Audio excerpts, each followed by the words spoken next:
నమస్తే. ఎన్నో విషయాలు హెల్త్కి సంబంధించి మెగా9 టీవీలో మాట్లాడుతూ ఉన్నాం. నాతో పాటు ఉన్నారు ప్రముఖ ఆంకాలజిస్ట్ అపూర్వ కులకర్ణి గారు. అపూర్వ కులకర్ణి గారి గురించి ఒక విషయం చెప్పాలి. నేను చాలా ఇంటర్వ్యూస్ తనతో గతంలో కూడా చేస్తున్నాను. ఆంకాలజీకి సంబంధించి చాలా విషయాలు గతంలో కూడా మాట్లాడున్నాం. మళ్ళీ ఈరోజు ఏమిటి స్పెషల్ అని మీరు అడగచ్చు. కామెంట్ బాక్స్లో ఖచ్చితంగా ఆంకాలజీకి సంబంధించి అంటే క్యాన్సర్కి సంబంధించి మీరు ఏదైనా బాధపడుతున్నారా, ఏదైనా మీకు అలాంటి డౌట్స్ ఏమన్నా ఉన్నాయా, లేదా గతంలో మీ రిపోర్ట్స్లో ఏదైనా అలాంటిది తేలిందా, సర్జరీ అయిన తర్వాత మీ పొజిషన్ ఎలా ఉంది, ఈ విషయాలన్నీ కూడా కామెంట్ బాక్స్లో తెలియచేయండి. నెక్స్ట్ ఎపిసోడ్ నుంచి ఒక్కొక్క టాపిక్ మీద మాట్లాడటం జరుగుతుంది. ఎక్కువగా ఏవైతే మనకి కామెంట్ బాక్స్లో వస్తాయో ఆ క్వశ్చన్స్ని తీసుకొని దాని బేస్గా ఒక ప్రోగ్రామ్ చేయడం జరుగుతుంది. ఈరోజు జనరల్గా మనకి క్యాన్సర్కి సంబంధించిన ప్రాబ్లమ్స్ ఎలా ఉంటాయి, ఎలా గుర్తించాలి, ఈ విషయాల గురించి మాట్లాడబోతున్నాను. నమస్కారం అండి. నమస్కారం.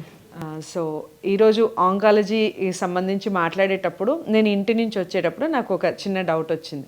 ఏంటంటే ఫుడ్ హ్యాబిట్స్ వల్ల చాలామంది క్యాన్సర్ బారిన పడుతున్నారని ఈ మధ్యకాలంలో ఒక ఆర్టికల్ కూడా చదివాను. కరెక్ట్ అండి. నిజంగా ఫుడ్ హ్యాబిట్స్ వలన ఈ ప్రాబ్లం క్యాన్సర్ బారిన పడే అవకాశం ఉంటుందా? ఎందుకు పడతారు? కారణాలు. ఫుడ్ హ్యాబిట్స్ అనేది ఇప్పుడు చాలా ఇంపార్టెంట్ రీజన్ అండి క్యాన్సర్కి. ఇంతకు ముందు ఓన్లీ కొన్ని జెనెటిక్ మ్యూటేషన్స్ అట్లాంటివే తెలిసి వచ్చేవి, లేకపోతే అసలు క్యాన్సర్ ఎందుకు వచ్చిందని తెలిసి వచ్చేది కాదు. బట్ ఈ మధ్య రీసెర్చ్ ఎక్కువ అయ్యే కొద్దీ ప్లస్ మన జీవన శైలి అనేది చాలా చాలా మారిపోయింది. ఇప్పుడు మనం ఉండే లైఫ్ స్టైల్ కానీ, మన ఫుడ్ హ్యాబిట్స్ కానీ, మనం తినే ఫుడ్ కానీ, ఎక్కువ ఫ్యాటీ ఫుడ్ అంటారు చూడండి, ప్రాసెస్డ్ ఫుడ్స్ ఉంటాయి, రిఫైన్డ్ ఫుడ్, జంక్ ఫుడ్స్ ఏమైతే అంటారో, ఇవన్నీ సేవన అనేది చాలా ఎక్కువ మాత్రలో అయిపోయింది. ఎందుకంటే మనకు యాక్సెస్ కూడా అంత ఈజీగా ఉంది. ఇంతకు ముందు ఇంకా మనం చిన్నప్పుడు కూడా అంత ఈజీగా ఇది దొరికేది కాదు. ఏమైనా కావాలంటే దిగాలి, వెళ్ళాలి, కొనుక్కోవాలి. సో కొంచెం డిఫికల్ట్గా ఉండేది. ఇప్పుడు అంతా క్లిక్ అవే కాబట్టి అట్లాంటి అండ్ అంత క్లిక్ అవేలో అంత ఫాస్ట్గా వచ్చే ఫుడ్స్ మీకు ఏంటి, ఫ్రెష్గా ప్రిపేర్ చేసింది, హైజీనిక్గా ప్రిపేర్ చేసింది ఫుడ్ ఏం కాదు. సో ఇట్లాంటి జంక్ ఫుడ్స్ అనేవి, ఫాస్ట్ ఫుడ్స్ అనేవి పేర్లోనే ఉంది ఫాస్ట్ అని. ఎందుకు అంటే హై టెంపరేచర్కి హీట్ చేస్తారు, ఒక్కటేసారి వాడిన ఆయిలే వాడతారు.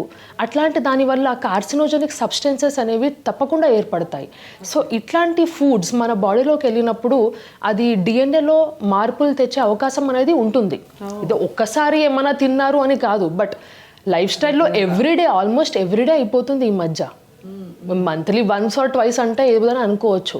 సో ఇట్లాంటి మెయిన్లీ ప్రాసెస్డ్ ఫుడ్స్ అంటాము. అండ్ నాన్ వెజిటేరియన్ కన్సంప్షన్ కూడా, రెడ్ మీట్ అంటాము, మటన్, పోర్క్ ఇట్లాంటివి కూడా ఎక్కువ మాత్రాలు తీసుకుంటే డెఫినెట్గా దీనికి క్యాన్సర్ అవుతుంది అని ఎవిడెన్స్ ఉంది. మనకి హై ఫ్యాటీ ఫుడ్స్ వల్ల బ్రెస్ట్ క్యాన్సర్, పేగుల్ క్యాన్సర్ అంటాం, కోలాన్ క్యాన్సర్స్, ఇంకా ఇట్లాంటి ఈసోఫేగస్ క్యాన్సర్స్, ఇట్లాంటివి చాలా క్యాన్సర్స్ కూడా మనకి డైరెక్ట్గా ఎవిడెన్స్ ఉంది. ఇట్లాంటి ఫుడ్స్ తింటే మనకి ఇట్లాంటి క్యాన్సర్స్ వచ్చే అవకాశం ఎక్కువ ఉంటుంది అని మనకి ఎస్టాబ్లిష్ అయి ఉంది. సో తప్పకుండా ఫుడ్స్ వల్ల definitely it is causing cancer. ఫుడ్స్తో పాటు ఇప్పుడు మనం ఉన్న లైఫ్ స్టైల్ కూడా దానికి సపోర్టివ్గా లేదు. మన లైఫ్ స్టైల్ ఏమో మొత్తం sedentary, almost inactive, right? So మనకు ఆ ఎక్సర్సైజ్ లేకపోవడము. So combination of this food plus lack of exercise సరైన మాత్రలో లేకపోవడం వల్ల ఏంటంటే ఒబేసిటీ, బరువు ఎక్కువగా ఉండడము, ఓవర్ వెయిట్ ఉండటము, దానికి సంబంధించిన ఒక 9-10 క్యాన్సర్స్ ఉన్నాయి. ఓన్లీ బికాస్ ఆఫ్ బరువు ఎక్కువ ఉండడం వల్ల, ఒబేసిటీ వల్ల ఆ గ్రూప్లోనే 9 to 10 క్యాన్సర్స్ మనకి రావచ్చు. సో ఈ ఫుడ్ హ్యాబిట్స్ వల్ల ప్లస్ ఈ ఎక్సర్సైజ్ లేకపోవడం వల్ల మనం ఆల్మోస్ట్ ఒక అట్లీస్ట్ 9 to 10 క్యాన్సర్స్కి 2-3 అడుగులు దగ్గరగా వెళ్తున్నాము. ఇవి చాలా చిన్న చిన్న విషయాలు అనిపించవచ్చు, బట్ ఇవి in the end, in a lot of things put together, it is causing cancer. Right. So క్యాన్సర్ని గుర్తించాలి. ఒక సామాన్యమైన వ్యక్తి, అసలు ఎటువంటి మెడికల్ బ్యాక్గ్రౌండ్ లేని వాళ్ళు, అసలు ఎవ్వరు మాకు క్యాన్సర్ వచ్చింది, అలాంటి సిమ్టమ్స్ మాలో కనిపిస్తున్నాయి అని ఎలా గుర్తించాలంటారు?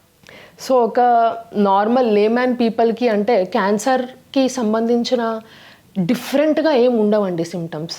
జస్ట్ మనకి కొన్నిసార్లు జస్ట్ అలసటలాగా ఉంటుంది, రెస్ట్ తీసుకోకపోయినా అలసట తగ్గకపోవడము, లేకపోతే ఆకలేయకపోవడము, బరువు ఎక్కువగా తగ్గడము, అంటే మనం డైట్ ఎక్సర్సైజ్ చేసే కాదు, అనుకోకుండా ఎక్కువ బరువు తగ్గిపోవడము 10 kgs అట్లా ఒక 3 monthsలో, ఇట్లాంటివన్నీ కూడా జస్ట్ కామన్ సిమ్టమ్స్ కూడా కావచ్చు క్యాన్సర్కి. ప్లస్ మనకి డిజీజ్ సైట్ని బట్టి కూడా ఉంటాయి. అంటే మనకు క్యాన్సర్ ఏ భాగంలో అయితే వచ్చిందో దాన్ని బట్టి కూడా కొన్ని సిమ్టమ్స్ ఉంటాయి. కడుపులో నొప్పి, బ్లోటింగ్ కావడము, ఇట్లాంటివి కూడా కొన్ని ఫీమేల్ క్యాన్సర్స్కి, స్టమక్ క్యాన్సర్స్కి దారి తీయచ్చు. రక్త వామిటింగ్స్ అంటాము, అట్లాంటివి కావచ్చు. మనం మూత్రంలో కానీ మోషన్ వెళ్ళేటప్పుడు కానీ బ్లడ్ రావడము, ఇట్లాంటివన్నీ కూడా క్యాన్సర్స్కి సిమ్టమ్స్. రొమ్ములో గడ్డ చాలా కామన్ ఫీమేల్స్లో, లేడీస్లో. సో ఇది కూడా ఒక క్యాన్సర్ లక్షణం కావచ్చు. ఎక్కువగా హెడేక్ రావడము, మళ్ళీ మళ్ళీ రావడము, తగ్గకపోవడము, లేకపోతే ఎస్ బ్రెయిన్ ట్యూమర్స్ హెడేక్ లాగానే ప్రెజెంట్ అవుతాయి. కొన్నిసార్లు హెడేక్తో పాటు బాగా ఒకటేసారి వామిటింగ్ రావడము, అసలు తగ్గకపోవడము, ఇట్లాంటివి ఉన్నప్పుడు మాత్రం ఏంటంటే మనం తప్పకుండా చెకింగ్ చేయించుకోవాలి. ఎందుకంటే ఇప్పుడు రొమ్ములో గడ్డ ఉంది, ప్రతి రొమ్ములో గడ్డ క్యాన్సర్ కాదు. కానీ అది మీరు డాక్టర్ దగ్గరికి వెళ్ళి వాళ్ళు పరీక్షలు చేసి మిమ్మల్ని టెస్ట్ చేసి చూస్తే కానీ తెలియదు. సో ఇట్లాంటివి నెగ్లెక్ట్ మాత్రం చేయొద్దు సిమ్టమ్స్. సో ఇవన్నీ చాలా కామన్ సిమ్టమ్సే. కడుపులో నొప్పి, హెడేక్, లేకపోతే దగ్గు ఒక 3-4 వీక్స్గా ఉందనుకోండి, దగ్గు తగ్గలేదు, లేకపోతే దగ్గులో రక్తం పడుతుంది. సో ఇవన్నీ మనం కొంచెం అవేర్గా ఉండాలి. ఇట్లాంటివి మనం వస్తే డాక్టర్ని కన్సల్ట్ చేసి టెస్ట్ చేయించుకొని మనం దాని ప్రకారం చేసుకోవాలి. ఓకే. చాలా సంవత్సరాల కిందట మామూలుగా కార్డియాలజీ ప్రాబ్లం ఏదన్నా ఉంటే, గుండెకి సంబంధించింది ఉంటే, ఇదేం వంశపారంపర్యంగా ఉండదు, ఎవరిది వాళ్ళకు ఉంటుంది అని. బట్ ఇప్పుడు ప్రజెంట్కి వచ్చేసరికి కార్డియాలజీ ప్రాబ్లంలో ఫస్ట్ అదే చూస్తున్నారు, ఫ్యామిలీ హిస్టరీ చూస్తున్నారు. హిస్టరీలో ఎవరన్నా ఉందా, ఉంటే మీకు కూడా వచ్చే అవకాశం ఉంది. సేమ్ మనకి క్యాన్సర్లో కూడా అలా ఉంటుందా? వంశపారంపర్యంగా వచ్చే అవకాశాలు ఏమైనా ఉంటాయా? వంశపారంపర్యంగా వచ్చే క్యాన్సర్లు ఉంటాయి, బట్ అది ఓన్లీ 5 to 10%. 5 to 10% అట్లా హెరిడిటరీగా వస్తూ ఉంటాయి వంశపారంపర్యంగా. మిగతా 90% ఆఫ్ క్యాన్సర్స్ ఎలా వస్తున్నాయి అంటే మనకి తెలిసిన కాజెస్ వల్ల. స్మోకింగ్, ధూమ్రపానం, డ్రింకింగ్, ఇంకా ఈ మధ్య టీనేజర్స్, యంగ్ అడల్ట్స్ వేప్ సేఫ్ అనుకుంటున్నారు సిగరెట్ స్మోకింగ్ కంటే, but that is also causing cancer. ఇట్లాంటివి ప్లస్ మనం ఇందాక మాట్లాడుకున్నాము మన ఫుడ్ హ్యాబిట్స్, మన లైఫ్ స్టైల్, స్ట్రెస్, ఇవన్నీ మనకి స్ట్రెస్ ఇవన్నీ పెట్టి మీరు ఇంకా స్ట్రెస్ యాడ్ చేస్తే ఇంకొక స్టెప్ ముందుకు వెళ్ళినట్టే. సో స్ట్రెస్ వల్ల డైరెక్ట్గా క్యాన్సర్ వచ్చిందా? రాలేదు. బట్ మీరు ఇవన్నీ చేస్తున్నారు, ఇట్లాంటి ఎన్వైరన్మెంట్లో ఉంటున్నారు. మీరు ఒక్కసారి ఆలోచించండి, మన చుట్టూ మన క్వాలిటీ ఆఫ్ ఎయిర్, వాటర్, మనకు దొరికే వెజిటబుల్స్, దేంట్లో ఎన్ని కెమికల్స్ ఉన్నాయి, ఏం పెస్టిసైడ్స్ ఉన్నాయి, మనం ఎట్లాంటి వాటర్ తాగుతున్నాము, ఎట్లాంటి గాలి పీల్చుకుంటున్నాము. ఈ మధ్య ఏది మనకి తెలియదు, ఫ్రెష్ ఉండట్లేదు, కరెక్ట్ ఉండట్లేదు. ఎందుకంటే మనం కూడా అదే, we're also generating a lot of waste. మన కార్బన్ ఫుట్ ప్రింట్, మనం ఉండే లైఫ్ స్టైల్ అట్లానే ఉంది. That is what is nature is giving back to you, right? So ఏది కూడా మనకి అనుకూలంగా లేదు. మనం ఒక దాని గురించి మనం క్యాన్సర్ రాకుండా ప్రివెంట్ చెయ్యాలంటే మనం స్పెసిఫిక్ స్టెప్స్ తీసుకుంటే కానీ అది కాదు. హెల్దీగా తినాలి అని అనుకుంటేనే అది అవుతుంది. ఎక్సర్సైజ్ చేయాలని అనుకుంటేనే అది మనకి లైఫ్ స్టైల్లో పార్ట్ అవుతుంది. సో ప్రతిదీ మనం కష్టపడి చేస్తేనే వచ్చేలాగుంది. ఓకే. సో ఈ మధ్య కాలంలో ఇంకొక టాపిక్ ఏంటంటే, one of the reason obese. చాలామంది ఓబీస్ ఉండటం వల్ల కూడా రకరకాల జబ్బులు వస్తున్నాయి. సో క్యాన్సర్ కూడా వచ్చే అవకాశం ఉందంటారా బాగా లావైన వాళ్ళకి? కరెక్ట్. బాగా లావైన వాళ్ళకి మీరు చెప్పినట్టు చాలా వేరే రకాల జబ్బులు కూడా వస్తుంటాయి. కొందరికి ఇప్పుడు ఫీమేల్స్లో చూస్తున్నాం, అంతెందుకు యంగ్ ఫీమేల్స్లో చూస్తున్నాము. పీసీఓడి, పీసీఓఎస్ అని మధ్య బాగా ఎక్కువగా వింటున్నారు. ఇంతకుముందు ఎవరికి తెలియదు పీసీఓఎస్, పీసీడి ఇవన్నీ మాటలు వినేది, కానీ ఈ మధ్య అందరూ అదే, దానికి ఈ డ్రింక్స్ అని, ఆ డ్రింక్స్ అని, ఇదని అదని. ఇవన్నీ ఎందుకంటే బేసికలీ ఇవన్నిటి వల్ల హార్మోనల్ డిస్టర్బెన్సెస్, మీకు బాడీలో ఏదైతే కాంపోజిషన్ మారుతుందో, అంటే అతిగా లావుగా ఉన్న వాళ్ళకి ఫీమేల్స్లో కూడా మోస్ట్లీ, సో ఆ హార్మోనల్ ప్రొఫైల్ అనేది చేంజ్ అవుతుంది. సో దానివల్ల మీకు చిన్నవి పీసీఓఎస్, పీసీఓడి లాంటివి రావచ్చు, డయాబెటీస్ రావచ్చు, హార్ట్ ప్రాబ్లమ్స్ రావచ్చు, క్యాన్సర్ కూడా రావచ్చు. ఓకే. సో ఇవన్నీ అదే స్పెక్ట్రమ్కి ఒకవైపు చిన్న చిన్నవి ఉంటాయి, స్పెక్ట్రమ్కి ఇంకొక వైపు మనకి అందరికీ భయపడే వర్డ్స్ ఉంటాయి. బట్ ఇవన్నీ మీకు బేస్ మాత్రం అదే. సో డెఫినెట్లీ ఒబేసిటీ మనకి క్యాన్సర్ ప్రూవెన్ రిస్క్ ఫ్యాక్టర్ అని అంటాము. 9 to 10 క్యాన్సర్స్ మనకి ఓన్లీ అతిగా లావు ఉండడం వల్ల, అంటే ఒబేసిటీ వల్ల ఇట్లాంటి క్యాన్సర్స్ వస్తాయని 9 to 10 క్యాన్సర్స్ మనకి రీసెర్చ్లో ప్రూవ్ అయి ఉన్నాయి. ఓకే.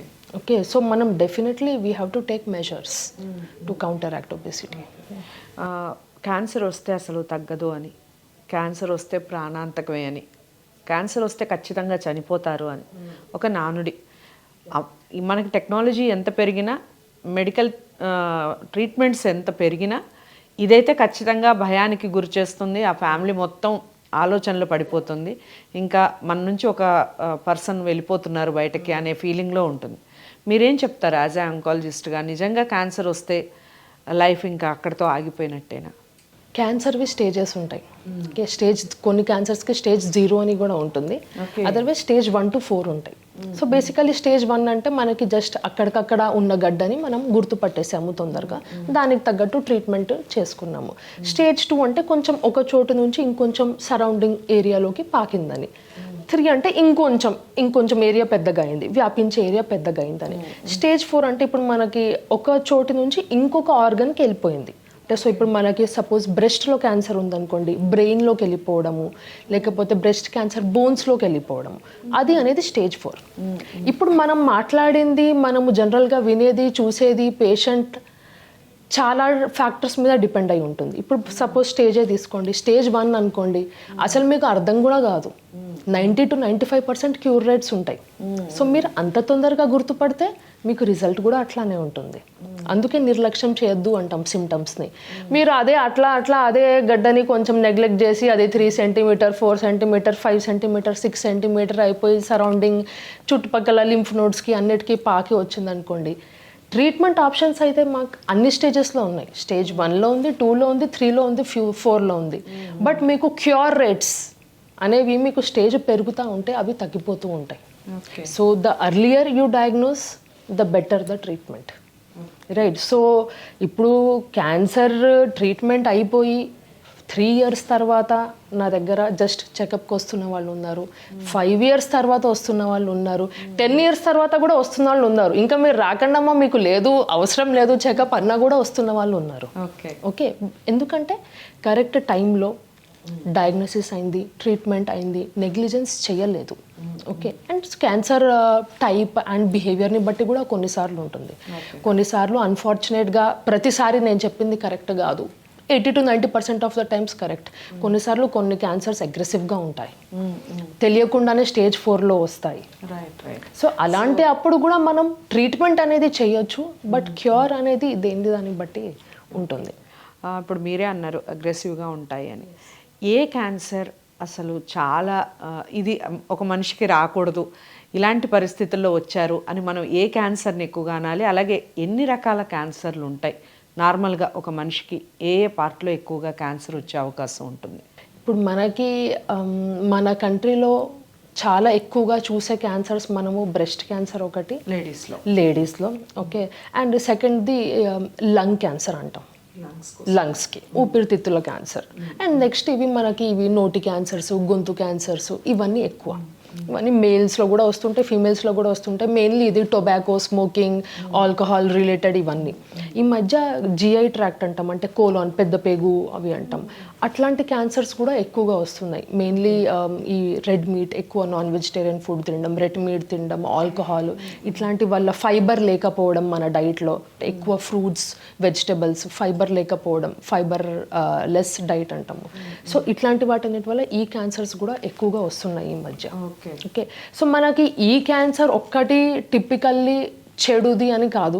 క్యాన్సర్లో కూడా ఈ మధ్య ఎలా అయిపోయిందంటే మాలిక్యులర్ బిహేవియర్ అంటాం, అంటే ఒక క్యాన్సరే 10 రకాలుగా బిహేవ్ చేయొచ్చు. ఒక రొమ్ము క్యాన్సరే ఒక 100 పీపుల్లో 100 డిఫరెంట్ వేస్లో ఉండొచ్చు. ఎందుకంటే అది క్యాన్సర్ స్వభావం.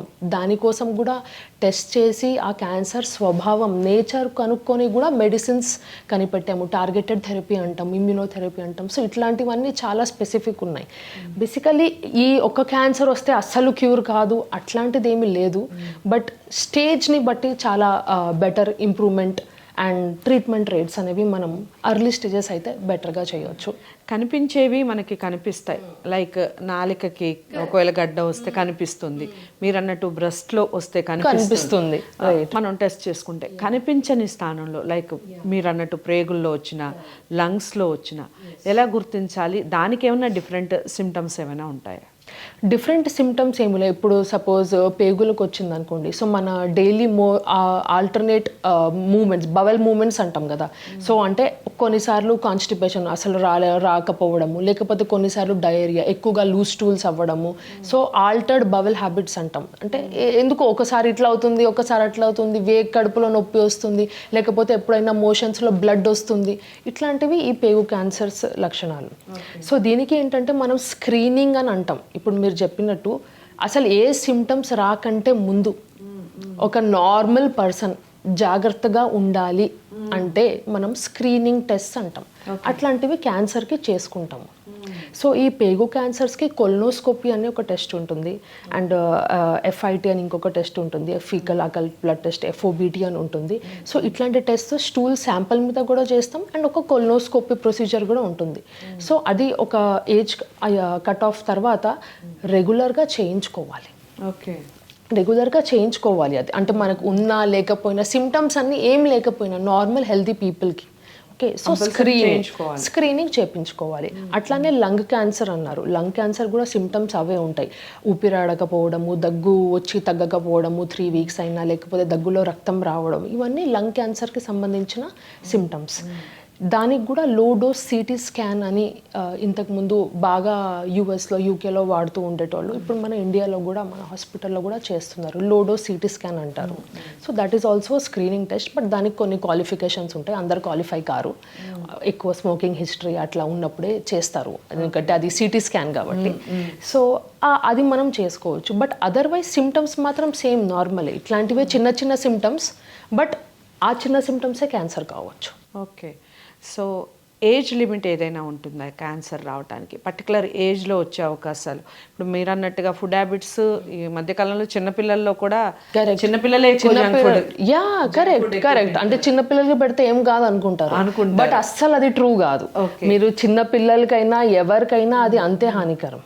సో మరి పిల్లల్లో ఇలాంటి సిమ్టమ్సే కనిపిస్తాయా? పెద్దవాళ్ళలో కనిపించిన సిమ్టమ్సే పిల్లల్లో కనిపిస్తాయి.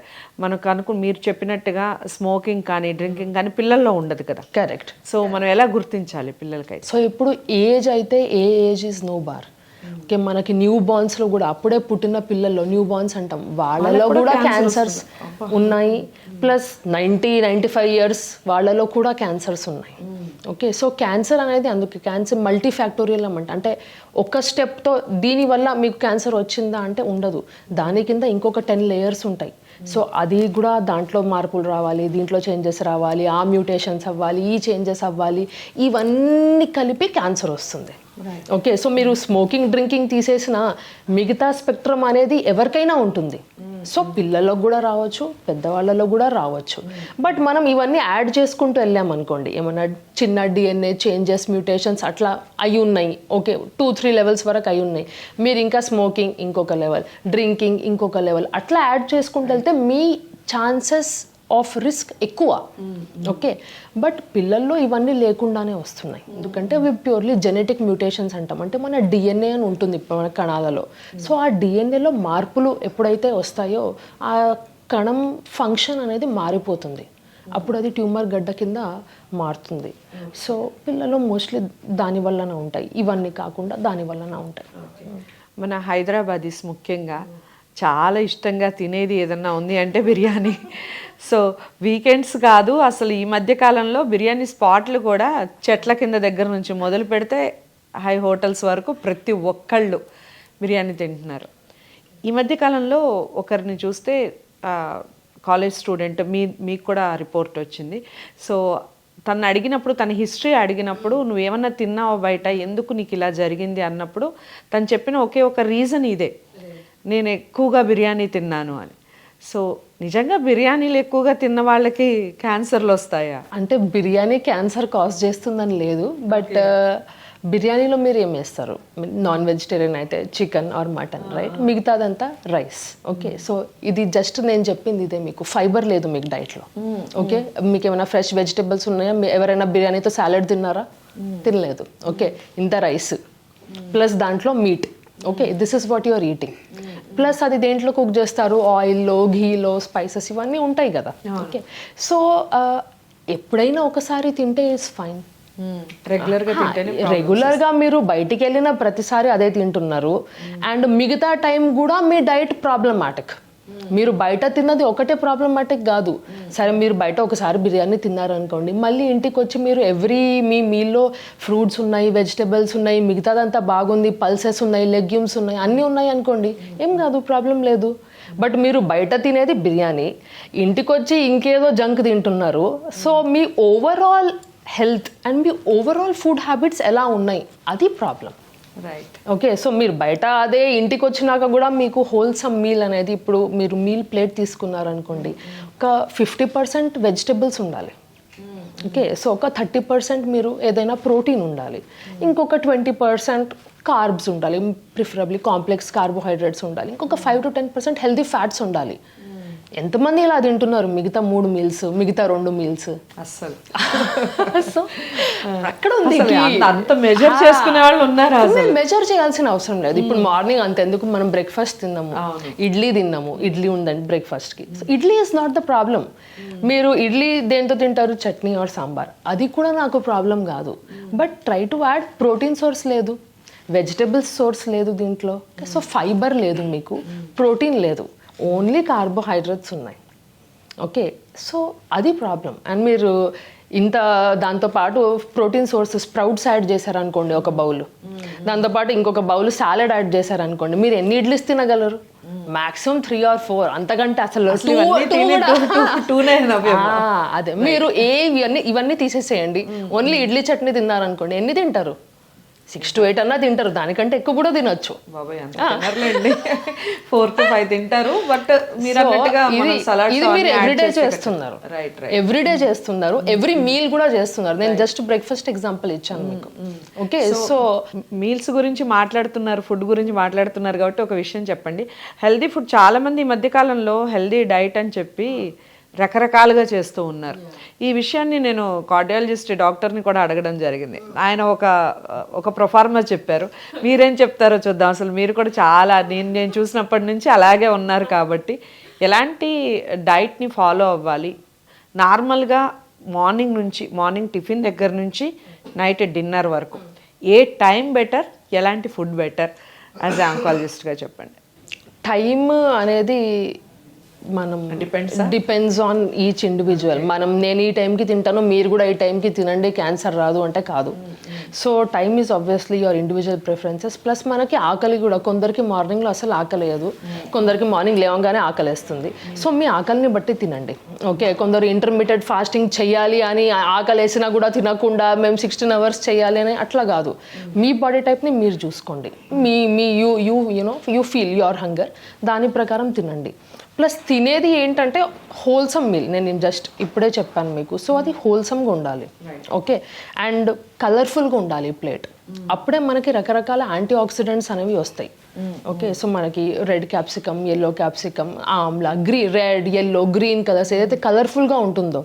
ఓకే, సో ఇవన్నీ మనకి antioxidant rich foods. So మనకి anti inflammatory foods, antioxidant rich foods అనేవి క్యాన్సర్కి కొంచెం ప్రివెంటివ్ ప్రాపర్టీస్ ఉంటాయి. ఓకే, సో మెయిన్లీ అంటే క్యాన్సర్ కోసం టాప్ 5 ఫుడ్స్ అంటారు చూడండి క్యాన్సర్కి. సో అట్లాంటివి మనకి ఏంటంటే మెయిన్లీ క్రూసిఫెరస్ వెజిటబుల్స్ అంటాం, అంటే క్యాబేజ్, బ్రోకలీ, కాలీఫ్లవర్, ఈ గ్రూప్ మంచిది. ఓకే, అండ్ బెర్రీస్ ఇవన్నీ ఉంటాయి కదా, యాంటీ ఆక్సిడెంట్స్ అంటాం. Mulberries, blueberries, strawberries, whatever సీజన్లో ఏది ఉంటే అది, అవి కూడా high rich in antioxidants, అది కూడా మంచివి. ప్లస్ మనకి టర్మరిక్, ఓకే, పసుపు ఎక్కువ కాదు, నార్మల్గా వాడాలి. ఓకే, పసుపుతో పాటు పసుపులాగా వాడాలి, ఏదో వాటర్లో కలుపుకొని తాగడం కాదు, మనకు అట్లా అబ్జర్వ్ కాదు. ఓకే, దాంట్లో ఉండే స్పెసిఫిక్ ఇంగ్రీడియంట్ ఉంటుంది కర్క్యూమిన్ అని. ఓకే, అది ఎప్పుడైనా మనకి బ్లాక్ పెప్పర్, మిరియాలు అంటాం, దాంతో ప్లస్ మనము ఒక ఫ్యాట్ సోర్స్లో వేస్తే బాగా అబ్జర్వ్ అవుతుంది. అంటే ఏంటి, బేసికలీ పోపేయడం. ఓకే, మనం పోపు వేసినప్పుడు ఫ్యాట్ సోర్స్ ఉంటుంది, పసుపు వేస్తాము, కరెక్టే. కొంచెం ఈ బ్లాక్ పెప్పర్ కూడా వేసుకుంటే దాని ఎస్సిమ్యులేషన్, మనకి అబ్జర్వ్ కావాలి కదా, తినడానికి తింటున్నాం, అబ్జర్వ్ అవ్వట్లేదు అంటే మనకి దానికి న్యూట్రియంట్ ప్రొఫైల్ రాదు, right. So this is also good for that. గార్లిక్లో ఉంటుంది ఆలిసిన్ అనే కాంపౌండ్, సో మనకి వెల్లుల్లి కూడా మంచిది. సో ఇవి ఈ ఫుడ్ గ్రూప్స్ మాత్రం మంచివి. మనకి ప్రొటెక్టివ్ ఎఫెక్ట్స్ కొన్ని ఉంటాయి. మనకి బాడీలో ఏమన్నా డ్యామేజ్ జరిగితే డిఎన్ఏకి రిపేర్ చేయడంలో ఇట్లాంటివి హెల్ప్ చేస్తాయి మనకి. సో రెగ్యులర్గా మన డయట్లో ఇట్లాంటివి ఉంటే మనకి డిఎన్ఏ డ్యామేజ్ రిపేర్ అయ్యే ఛాన్సెస్ అనేవి ఎక్కువ ఉంటాయి ఇవి ఫుడ్స్లో దొరికే ప్రాపర్టీస్ వల్ల. సో రెగ్యులర్గా ఎలాంటి టెస్ట్లు చేయించుకోవాలి, అండ్ డాక్టర్ని కలిసే ముందు మనకి కొన్ని డౌట్స్ ఉంటాయి, ఇది అవుతుందేమో, దీనివల్ల ఇది జరుగుతుందేమో అని. లైక్ అందులో ఒకటి పుట్టుమచ్చలు. ఈ పుట్టుమచ్చలు మారటం కానీ, కొత్తగా పుట్టుమచ్చలు పుట్టినట్టుగా అనిపించటం కానీ జరిగితే క్యాన్సర్ వస్తుంది అనే ఒక నానుడి ఉంది. సో అది ఎంతవరకు కరెక్ట్, ఎలాంటి టెస్ట్లు బెటర్ అంటారు?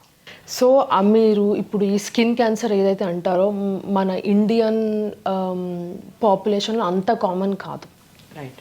ఓకే, బట్ ఇవి అన్నీ చెప్పినవి మీరు స్కిన్ క్యాన్సర్ లక్షణాలు. పుట్టుమచ్చ సైజ్ మారడం, షేప్ మారడము, బార్డర్స్ మారడం, దానివి కొత్తగా పుట్టుమచ్చలు రావడము. బట్ ఇది అస్సలు అంత కామన్ అకరెన్స్ కాదు. దానికంటే ఇంకా చాలా చాలా చాలా కామన్ మన ఇండియాలో రొమ్ముగడ్డలు, mouth cancers, oral cavity cancers, gynaecological cancers అంటే గర్భసంచి క్యాన్సర్స్, గర్భసంచి ముఖద్వారం క్యాన్సర్స్, బ్లీడింగ్ అవ్వడము, వైట్ డిశ్చార్జ్, ఇవన్నీ మనకు చాలా కామన్. సో ఇవన్నీ ఉంటే మనం తప్పకుండా వచ్చి టెస్ట్ చేయించుకోవాలి. లేదు అసలు ఇవన్నీ ఏం లేకుండా నార్మల్ పాపులేషన్ లేదు, ఇప్పుడు నేను అవేర్గా ఉండాలి క్యాన్సర్ కోసం, మీరు ఏం చెప్తారు డాక్టర్ అంటే మనకి అట్లాంటి స్క్రీనింగ్ అనేది ఫీమేల్స్లో కొన్ని టెస్ట్స్ ఉన్నాయి. ఓకే, సో అది 21 ఇయర్స్కే స్టార్ట్ అవుతుంది. ప్యాప్స్మియర్ అని ఒకటి అంటాము మనం, ఒక టెస్ట్. ఓకే, వెజైనల్లీ చేస్తారు, చిన్న స్పెసిమెన్ తీసుకొని మనం ల్యాబ్కి పంపిస్తాము టిష్యూ కలెక్ట్ చేసి. ఓకే, అది దేనికి అంటే సర్వైకల్ క్యాన్సర్స్, గర్భాశయ ముఖద్వారం క్యాన్సర్స్ కోసం చూడటానికి. ఓకే, సో అది ఆ టెస్ట్ మనం 21 ఇయర్స్ నుంచే స్టార్ట్ చేయొచ్చు. ప్యాప్స్మియర్ అని అంటాం ఆ టెస్ట్. లేదా 21 ఇయర్స్కి స్టార్ట్ చేయలేదా 30 ఇయర్స్ నుంచి కూడా స్టార్ట్ చేసేసుకోవచ్చు. ఓకే, సో అదొక టెస్ట్ ఉంది. దాంతోపాటు హెచ్పివి డిఎన్ఏ అని టెస్టింగ్ కూడా చేస్తారు. సో ఈ టెస్ట్ అయితే ఎవ్రీ 3 ఇయర్స్కి చేయించాలి ప్యాప్స్మియర్. సో అందరూ ఫీమేల్స్ 30 ఇయర్స్ అండ్ అబవ్ అనుకోండి, 3 సంవత్సరాలకి ఒక్కటేసారి. అది నార్మల్ ఉంటే మళ్ళీ 3 ఇయర్స్ వరకు మర్చిపోవడమే, మళ్ళీ 3 ఇయర్స్కి చేయించాలి. So this is compulsory for all females. Pap smear ఒకటి. సెకండ్ది ఏంటంటే మ్యామోగ్రామ్. ఇది మనం రొమ్ము క్యాన్సర్ స్క్రీనింగ్ కోసం చేస్తాం, బ్రెస్ట్ క్యాన్సర్ స్క్రీనింగ్ కోసం మ్యామోగ్రామ్ అంటాం. ఇది 40 ఇయర్స్ అండ్ అబవ్ అందరూ ఫీమేల్స్ ఇయర్కి ఒకసారి చేయించుకోవాలి. ఓకే, ఇది ఏంటంటే జస్ట్ ఏం లేదు, బ్రెస్ట్ ఎక్స్రే. ఓకే, మనం నార్మల్ ఛాతీ ఎక్స్రే తీసుకుంటాం కదా, సో అట్లనే బ్రెస్ట్కి ఇది ఒక ఎక్స్రే, మ్యామోగ్రామ్ అంటాం ఈ టెస్ట్ని. సో 40 ఇయర్స్ అబవ్ అందరూ ఫీమేల్స్ మ్యామోగ్రామ్ చేయించుకోవాలి. ప్లస్ వేరే family history and other guide lines అవన్నీ బట్టి ఈ పేగుల్ క్యాన్సర్ అన్నాం కదా, కొల్నోస్కోపీ, అది 40-45 ఇయర్స్ నుంచి డాక్టర్తో మీరు అపాయింట్మెంట్ తీసుకొని కన్సల్టేషన్ చేసుకొని అది కూడా స్క్రీనింగ్ పెద్దవాళ్ళలోనే ఎక్కువగా వచ్చే అవకాశం ఉంటుంది. జనరల్ యంగ్ అడల్ట్, పిల్లల్లో అంత కామన్ కాదు, బట్ యంగ్ అడల్ట్స్. అండ్ అందుకే ఈ స్క్రీనింగ్ ఇవన్నీ ఏంటంటే మనం ఆ టెస్ట్ చేసినందుకు ఫస్ట్ ఉపయోగపడాలి. అట్లాంటి ఏజ్ గ్రూప్లోనే చేస్తాము. ఇప్పుడు నేను 26 ఇయర్స్ పేషెంట్స్ ఉన్న బ్రెస్ట్ క్యాన్సర్ పేషెంట్స్ని కూడా చూశాను, బట్ మనం మ్యామోగ్రామ్ 26 ఇయర్స్కి చేయట్లేదు కదా. అంటే సో ఎక్కువగా ఉపయోగపడే ఏజ్లో, ఉపయోగపడే స్టేజ్లో చూస్తారు. ఎందుకంటే మీరు 20 ఇయర్స్ నుంచి ప్రతి ఇయర్ ఎక్స్రే చేయించుకోవాలి అంటే కరెక్ట్ కాదు. సో ఆ స్క్రీనింగ్ గైడ్లైన్స్ అనేవి అట్లుంటాయి మోస్ట్లీ. ఎక్కడైతే మనం పట్టగలము అనే దాంట్లో, ప్లస్ ఎవరికైతే ఎక్కువ ఉపయోగం ఉంటుందో ఆ టెస్ట్ చేపిస్తే అట్లాంటి వాళ్ళలో చేస్తాం. సో ఇవన్నీ ప్రూవన్ మెజర్స్ అండి.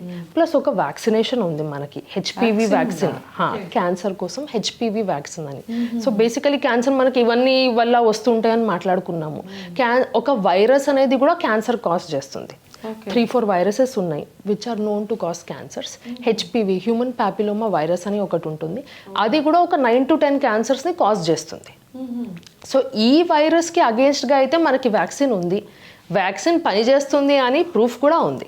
ఓకే, కానీ అవేర్నెస్సే లేదు. అవును, ఇప్పటివరకు నిజంగా వ్యాక్సిన్ ఉంది అన్న విషయం నేను కూడా అంత నోటీస్ చేయలేదు. కరెక్ట్. అండ్ ఈ వ్యాక్సిన్ మనం ఎవరిలో వేయించాలి? క్యాన్సర్ అంటే ఎవరికో పెద్దోళ్ళకి అనుకున్నారు, 9 ఇయర్స్ పిల్లల నుంచి వేయించగలము ఈ vaccine. Okay, so HPV vaccine మనం ఎగ్జాక్ట్ రైట్ ఏజ్ ఏంటంటే 9 ఇయర్స్.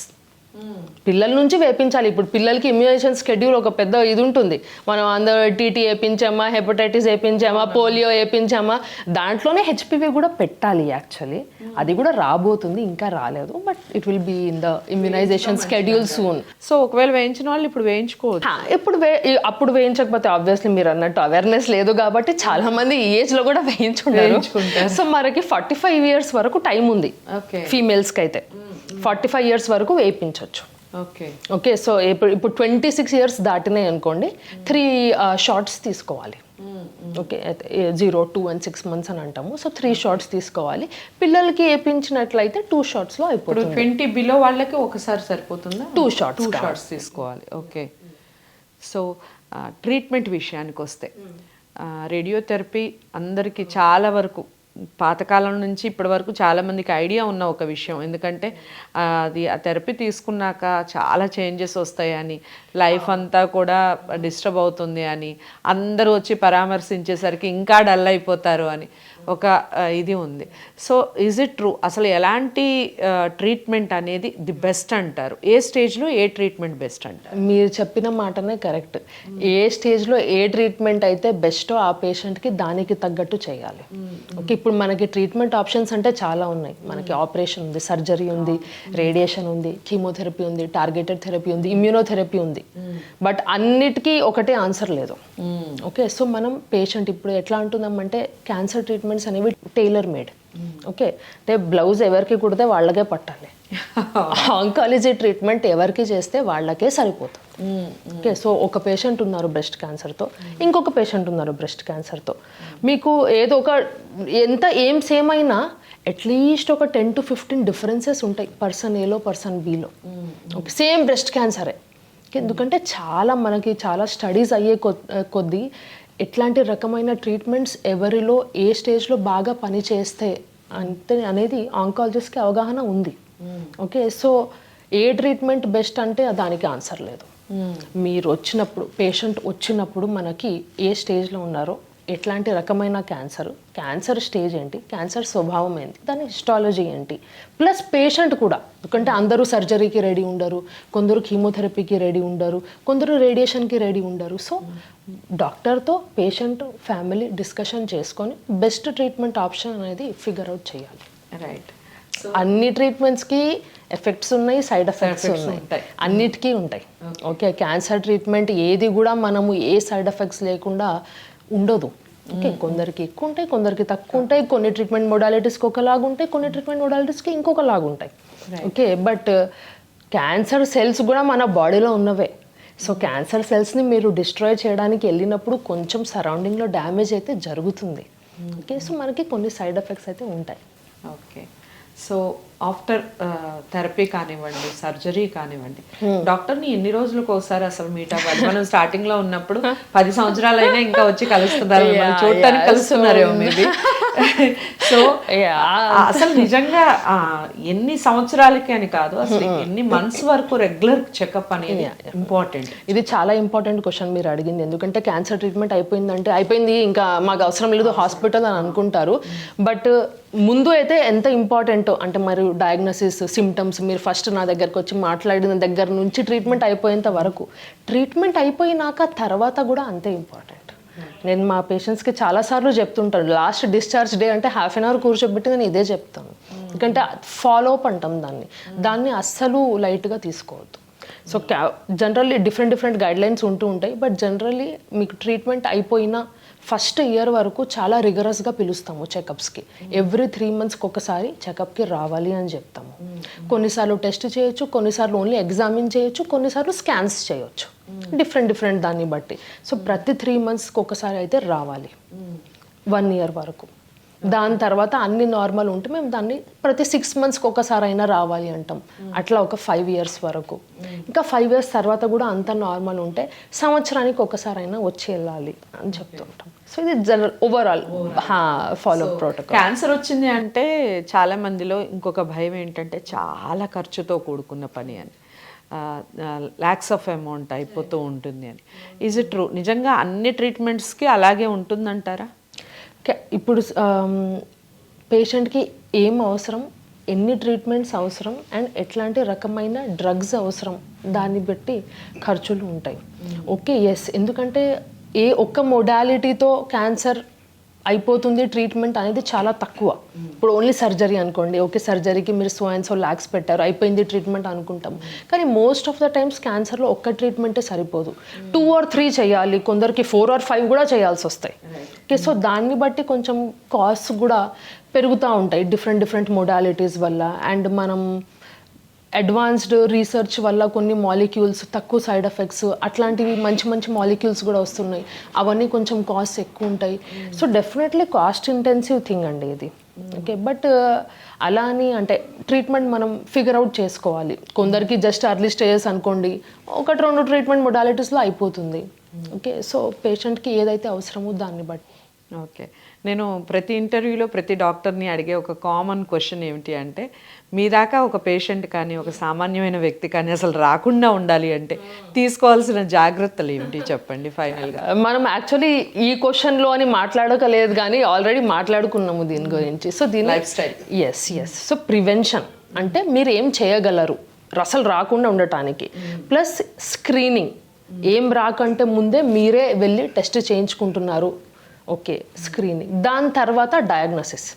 మా దగ్గరకు వచ్చేసరికి చాలా స్టెప్స్ ఉన్నాయి, మీరు అవన్నీ స్టెప్స్ దాటితేనే వచ్చేది మా దగ్గరికి.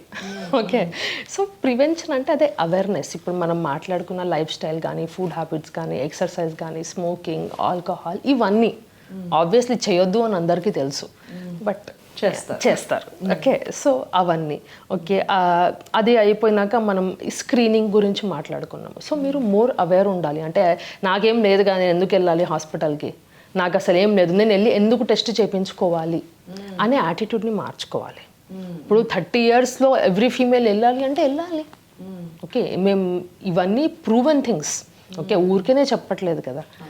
సో ప్రూవెన్ థింగ్స్ కాబట్టి వెళ్ళాలి అంటే వెళ్ళాలి. ఇప్పుడు 30 yearsకి 3 years అయింది అంటే మళ్ళీ వెళ్ళి టెస్ట్ చేయించుకోవాలి. వ్యాక్సిన్ మీకు పని చేస్తుంది, మీరు వేసుకోవాలి అంటే మీరు కంపల్సరీ డాక్టర్ దగ్గర మాట్లాడి వ్యాక్సిన్ వేసుకోవాలి, రైట్? ఎందుకంటే మనం దాని తర్వాత అరే క్యాన్సర్ మాకు వచ్చిందే అని ఆలోచిస్తాము. ముందు ఇవన్నీ చెప్తున్నప్పుడు మనకి అంటే అంత సీరియస్నెస్ ఉండదు. నేను ఇదొకటి చూసాను యాక్చువల్లీ, లైక్ సరేలే చెప్తారు మనకు కాదు కదా అని అనుకుంటారు. బట్ అది మీ ఫ్యామిలీలో కానీ, మీ రిలేటివ్స్లో కానీ, మీ ఫ్రెండ్స్లో కానీ వచ్చినప్పుడు మాత్రమే దాని సీరియస్నెస్ మీకు రియలైజ్ అవుతుంది. అది అవ్వకుండా ఉండాలి అంటేనే ఇవన్నీ. ట్రూ. అప్పుడు మీరే సీరియస్గా ఉండాలి, right? So screening is the third thing. And early diagnosis. మీకు ఏదైనా అబ్నార్మల్ అనిపిస్తే, మీ బాడీలో ఏదైనా అబ్నార్మల్ గడ్డ కానీ లేకపోతే ఏదైనా సిమ్టమ్ నార్మల్గా లేదు, ఏదో కడుపు నొప్పి ఏంటి తగ్గట్లేదు, లేకపోతే ఇదేంటి కొంచెం స్వెల్లింగ్ లాగా ఉంది, ఏది ఉన్నా కూడా మీరు డాక్టర్ దగ్గరికి వెళ్ళి చెక్ చేయించుకోవాలి. ఓకే, అది క్యాన్సర్ కావచ్చు కాకపోవచ్చు, మీరైతే వెళ్ళి చెక్ చేయించుకోవాలి కదా. ఓకే, చాలామంది రొమ్ము గడ్డలు చాలా కామన్గా వస్తుంటాయి. ఓకే, కొన్నిటికి మనం జస్ట్ చెక్ చేసి చూస్తాము, కొన్నిటికి అల్ట్రాసౌండ్ చేస్తాము, కొన్నిటికి మ్యామోగ్రామ్ చేస్తాము, కొన్నిటికి బయాప్సీ చేస్తాము. ఓకే, అందరికీ సూది పెట్టి చూడం కదా. సో మీరు ఎర్లీ డయాగ్నోసిస్ అంటాము. మీకు ఏమైనా సిమ్టమ్ ఉన్నప్పుడు డాక్టర్ దగ్గరికి వెళ్ళి చెక్ చేయించుకోవడం, ఇవన్నీ చేస్తే మోస్ట్ ఆఫ్ ద టైమ్స్ మీరు సార్టెడ్. ఓకే, రావాల్సిన అవసరం మేబీ కాదు. Okay, but it is the thing. ఇవన్నీ మెయిన్ అండి. ఇంటి దగ్గర ఎవరికి వాళ్ళు చేసుకోగలిగింది అవేర్నెస్తో అంటే మోస్ట్ ఇంపార్టెంట్ థింగ్స్ ఇవే. ఇవన్నీ చేసి కూడా క్యాన్సర్లు వస్తాయి, ఇవన్నీ చేయకపోయినా కూడా క్యాన్సర్లు వస్తాయి. ఓకే, సో వచ్చాక ఏమిటి అని చెప్పారు, రాకుండా ఉండాలి అంటే. So thank you so much Apoorva గారు. స్టూడియోకి వచ్చి మీరు చాలా విషయాలు చెప్పారు. నెక్స్ట్ టైం ఒక టాపిక్ గురించి మాట్లాడే ప్రయత్నం చేద్దాం. మీ అందరికి కూడా అవేర్నెస్ కోసమే నిజంగా ఈ ఇంటర్వ్యూ చేయడం జరిగింది. క్యాన్సర్ వచ్చిన తర్వాత చాలామంది భయాందోళనకి గురి కావడం, లైఫ్ ఇక్కడితో ఆగిపోతుంది అని చాలామంది ఫీల్ అవ్వడం, సైకలాజికల్గా చాలామంది సపోర్ట్కి దూరంగా ఉండడం, ఫ్యామిలీ కూడా చాలా డిస్టర్బ్డ్ అవ్వడం, ఇవన్నీ చూస్తూ ఉంటాం. నేను కూడా చూశాను కాబట్టి ఇవి చెప్పడం జరుగుతుంది. నెక్స్ట్ టైం మీరు కామెంట్ బాక్స్లో తెలియచేస్తే ఖచ్చితంగా ఆ ప్రశ్నలతో పాటు ఏవి ఎక్కువగా వచ్చాయో దానికి సంబంధించి మాట్లాడే ప్రయత్నం చేస్తాను. తప్పకుండా వీడియోని అందరికీ షేర్ చేయండి, లైక్ చేసి ఛానల్ని సబ్స్క్రైబ్ చేసుకోండి. నెక్స్ట్ టైం మళ్ళీ అపూర్వ గారిని మరో మంచి టాపిక్తో కలుద్దాం. నమస్తే.